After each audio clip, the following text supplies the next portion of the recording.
I love it out here. It's beautiful.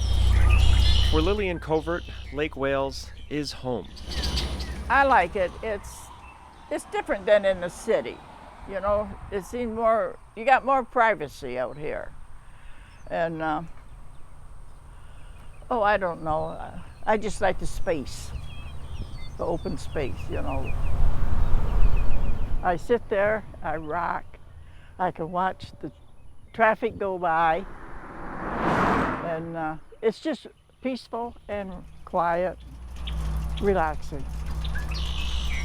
10 years ago, the traffic going by was named Hurricane Charlie.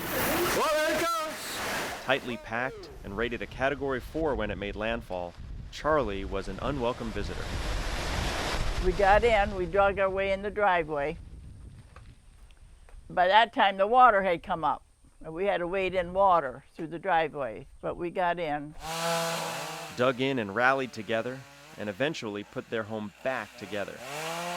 Charlie ripped down trees and turned their yard, their oak trees, into a mangled mess.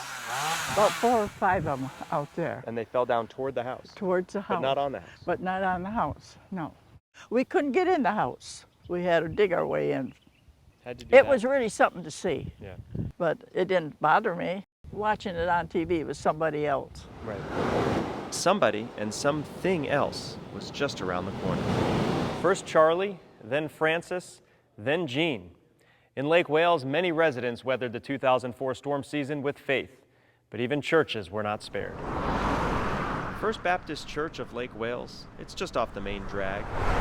Pastor Barry Hooton leads a loyal congregation, one that got one uninvited visitor after the next. That was probably the surprise. You know, one hurricane coming through Central Florida like this every 40 years maybe, but you know, we're busy trying to put things back together and getting, you know, our roof, part of the roof was off Sanctuary, a couple of the other buildings. After Charlie was Francis, and after Francis?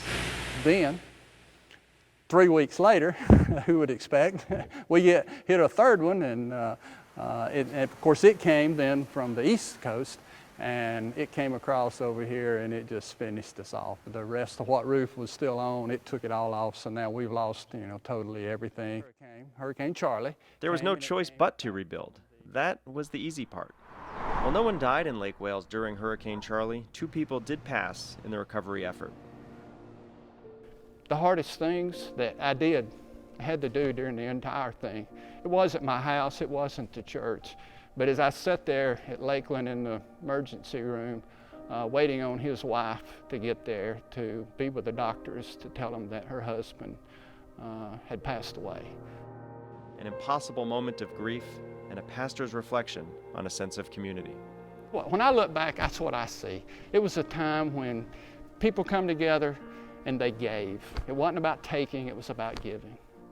We may get hit with a 4th one, I don't know, and we may lose all of our buildings, but if we do, the church is still here because these buildings are not the church. We are the church, the people of the church, and we may be across the street in the parking lot under a tent, but the church is doing well. We're alive and well, and it's only the buildings that are gone, and we can replace buildings. Replace buildings and prepare for the next time.